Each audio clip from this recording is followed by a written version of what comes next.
మన పల్నాడు జిల్లా కలెక్టర్ గారికి వచ్చిన ఒక కంప్లైంట్ భారత్ టుడే తర్వాత సోషల్ మీడియాలో వచ్చిన కంప్లైంట్ మీద కస్తూర్బా బాలికల విద్యాలయము రాజుపాలెం సంబంధించిన పిల్లలు కాస్త ఇబ్బంది పడుతున్నారు. అది అక్కడ ఏంటి అని తెలుసుకోమని చెప్పిన కలెక్టర్ గారు పంపించిన మీదట వెళ్ళటం జరిగిందండి. స్కూల్కి మొన్న 23వ తారీఖున మండే వెళ్ళాను, మధ్యాహ్నం వెళ్ళాను. వెళ్ళిన తర్వాత అక్కడ స్కూల్ పిల్లలు 6th to ఇంటర్మీడియట్ వరకు ఉన్నారు, ఫస్ట్ ఇంటర్ సెకండ్ ఇయర్ కూడా ఉన్నారు, అలాగే టీచర్లు కూడా ఉన్నారు. ప్రతి క్లాస్కి 6వ క్లాస్ నుంచి కూడా సెకండ్ ఇయర్ వరకు కూడా ఉన్న పిల్లలందరూ ప్రతి క్లాస్ కూడా వెళ్ళాను. వాళ్ళ డాక్యుమెంట్స్ కూడా ఒకసారి చూడటం జరిగింది. అయితే అక్కడ కొన్ని సమస్యల్ని విద్యార్థులు నా దృష్టికి తీసుకురావడం జరిగింది. అవన్నీ కూడా నోట్ చేసుకునే కలెక్టర్ గారికి పంపడం జరిగింది. ప్రధానంగా వచ్చిన సమస్యలు ఏంటంటే ఫస్ట్ ఇంటర్ సెకండ్ ఇంటర్ పిల్లలు అక్కడ 62 మంది ఉన్నారు. First year 39 members, second year 23 members. అయితే అక్కడ ఒకటే అదే క్లాస్ రూమ్, అదే క్లాస్ రూము, నిద్రపోవడానికి కూడా అదే క్లాస్ రూమ్. దానివల్ల కొంచెం ఇబ్బంది పడుతున్నారు ఆడపిల్లలు. ఆడపిల్లలు హాస్టల్ కాబట్టి రాత్రి కూడా పడుకోవాలంటే లోపల డ్రెస్సెస్ అన్నీ కూడా బయట పెట్టి అక్కడ నిద్రించాల్సిన పరిస్థితి వచ్చింది. కాబట్టి అది కొంచెం కరెక్ట్గా దృష్టి తీసుకెళ్ళి ఇమీడియట్గా అక్కడ అదనపు గదులు ఆల్రెడీ కావాలని అత్యవసరమని చెప్పి అది కూడా కరెక్ట్గా తెలియజేయడం జరిగింది. అట్లాగే 9th క్లాసు 10th క్లాసు ఆడపిల్లలకు సంబంధించిన డార్మెటరీస్ వాళ్ళు నిద్రపోయే రూమ్స్ వచ్చేటప్పటికి అక్కడ కొంచెం నీరు కారుతున్నట్లుగా వర్షం వచ్చినప్పుడు లీకేజీ అనేది ఆల్రెడీ ఫరెస్ట్ అభియాన్ వరకు వచ్చి చూసి వెళ్ళారని ఎస్టిమేట్స్ కూడా వేసి వెళ్ళారన్నారు. ఇది త్వరితగతిన అది కూడా కొంచెం రిపేర్ చేయించాల్సిన అవసరం ఉందని చెప్పని కూడా కలెక్టర్ గారికి తెలియజేయడం జరిగింది. అట్లాగే అక్కడ కొంచెం పాములు, కోతులు బెడద కూడా ఉందని చెప్పని కూడా విద్యార్థులు చెప్పడం జరిగింది. అది కన్సర్న్ డిపార్ట్మెంట్కి, ఫారెస్ట్ డిపార్ట్మెంట్ కూడా లెటర్ పెట్టి ఇమీడియట్గా పాములు పెట్టుకునే వాళ్ళు కానీ లేకపోతే కోతుల పై నుంచి తప్పించాలని చెప్పి కూడా డిపార్ట్మెంట్ కూడా రాయడం జరిగింది.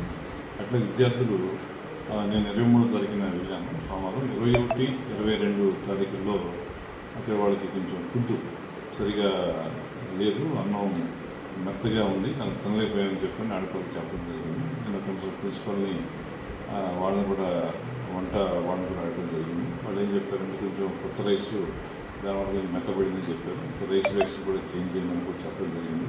వంటగదులు కూడా పరిశుభ్రంగా ఉన్నాయని చెప్పడం కూడా చూడటం జరిగింది. అయితే నేను వెళ్ళినప్పుడైతే పరిశుభ్రంగానే బాగానే ఉన్నాయి. అయితే ఇప్పుడు ఏమైనా అధికారులు వచ్చినప్పుడే కాకుండా ఎప్పుడు కూడా కొంచెం పరిసరాలు బాగుండాలని చెప్పి చెప్పడం జరిగింది. అలాగే మెనూ కూడా ఎలా పెడుతున్నారని కూడా నేను ప్రతి 6వ క్లాస్ నుంచి ఇంటర్మీడియట్ వరకు కూడా మాట్లాడడం జరిగింది. అయితే మార్నింగ్ వాళ్ళు రాగి జావ ఇస్తున్నారని, తర్వాత బ్రేక్ఫాస్ట్ మెనూ ప్రకారం ఇస్తున్నారని, తర్వాత లంచ్ పెడుతున్నారని, స్నాక్స్ 4 ఆ టైంలో స్నాక్స్ ఇస్తున్నారని, రాత్రి డిన్నర్ పెడుతున్నారని చెప్పి కూడా చెప్పడం జరిగింది. అయితే కొంచెం పిల్లలు మనం చూసినప్పుడు కొంచెం వీక్గా ఉన్నారు, వీక్గా ఉన్నారు. అది కూడా అడిగాను నేను, మీకు హీమోగ్లోబిన్ పర్సంటేజ్ కూడా వస్తున్నారా, మామూలుగా మీకు ఏ నమ్స్ చెక్ చేసుకుంటారు కదా వస్తున్నారని కూడా నేను అడగడం జరిగింది. అయితే వాళ్ళు కూడా అవగాహన ఉంది. కొంతమంది ఒక అమ్మాయి మాత్రం ఒక 10 ఆ లెవెల్లో ఉందని చెప్పండి హెచ్బి, మిగతా వాళ్ళందరూ కూడా 11 అబోవ్ ఉందన్నారు.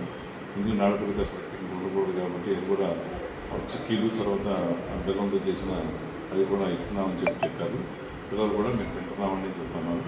అయితే నాకు వచ్చిన కంప్లైంట్ ఏంటంటే పిల్లలు కొన్ని తినకుండా కొన్ని బయట కోతులకి వాటికి వేయటం, తర్వాత దానివల్ల కోతులు కూడా వస్తున్నాయనేది కూడా కొంచెం ఉంది. అది కూడా చెప్పాము, మీకు ఇచ్చిన వాటిని వేస్ట్ చేయకుండా మీరు తినండి, మీరు పౌష్టికాహారం తినాలి, మీరు వాటికి వేస్తే మీ వీక్ అవుతారు అని చెప్పడం జరిగింది.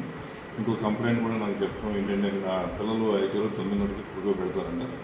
9:30కి వీళ్ళు నిద్రపోకుండా పిల్లలు కాస్త కౌలు చెప్పుకుంటూ మిడ్-నైట్ వరకు 1 గంట వరకు కూడా ఉంటారని చెప్పిన కంప్లైంట్ అయింది. చెప్పిన పిల్లలు నిద్ర లేకపోతే మళ్ళీ పొద్దున మరుసటి రోజు మీరు చదువు మీద దృష్టి పెట్టడం సాధ్యం కాదు కాబట్టి తగినంత నిద్ర కనీసం 8 గంటల నిద్రపోరు కాబట్టి మీరు ఆ విధంగా చేసుకోండి. చదువు మీద దృష్టి పెట్టకుండా మీకు ఏకాగ్రత పెట్టడానికి కూడా నిద్ర కూడా ముఖ్యమని చెప్పడం జరిగింది. ఆ విధంగా కూడా పిల్లలు ఆడపిల్లలకు మంచి అవకాశాలు ఉన్నాయి కాబట్టి మంచి రిజర్వేషన్ కానీ తర్వాత చదువులో కూడా మీరు మగపిల్లల కన్నా కూడా బాగా ఈ మధ్య రాణిస్తారు కాబట్టి మీరు ఎక్కడ కూడా ఎటువంటి గవర్నమెంట్ ఇచ్చే అన్నీ కూడా మీరు పూర్తిగా వినియోగించుకోవాలి. మీకు ఏదైనా ఇబ్బందులు వచ్చినప్పుడు మీ తల్లిదండ్రులకు చెప్పొచ్చు, లేకపోతే అధికారులు వచ్చినప్పుడు కూడా చెప్పొచ్చు. మీకు ఏదైనా కూడా వెంటనే గౌరవ కలెక్టర్ గారు కూడా పల్నాడు కలెక్టర్ గారు కూడా స్పందిస్తారు. వెంటనే ఏదైనా ఇబ్బంది ఉంటే కన్సర్న్ ఎంఆర్ఓకి, ఎంబీఓకి, తర్వాత మీ టీచర్స్కి ఎవరికి చెప్పినా కూడా వెంటనే మీ సమస్యలు పరిష్కరించడానికి గవర్నమెంట్ తరఫున ప్రయత్నం చేస్తామని చెప్పడం జరిగింది. అయితే ఓవరాల్గా అక్కడ కొంచెం ఓవరాల్గా స్కూల్ ప్రిన్సిపల్ గారు కొంచెం జాగ్రత్తగా చేయించాల్సిన అవసరం ఉంది. అది కొంచెం ఒక ప్రాబ్లమ్స్ మీద కొంచెం ల్యాబ్స్ అన్నట్టుగా నాకు తోచింది. ఆ విషయాలు కూడా పై అధికారులు కూడా తెలియజేయడం జరిగింది. కాబట్టి ఇవన్నీ కూడా ఏదైతే మనం ఐడెంటిఫై చేస్తామో ల్యాబ్స్ అన్నీ కూడా త్వరలోనే ఇక్కడ గౌరవ కలెక్టర్ గారి ద్వారా అవన్నీ కూడా ఏర్పాటు చేయడం జరుగుతుంది తెలియజేయడం.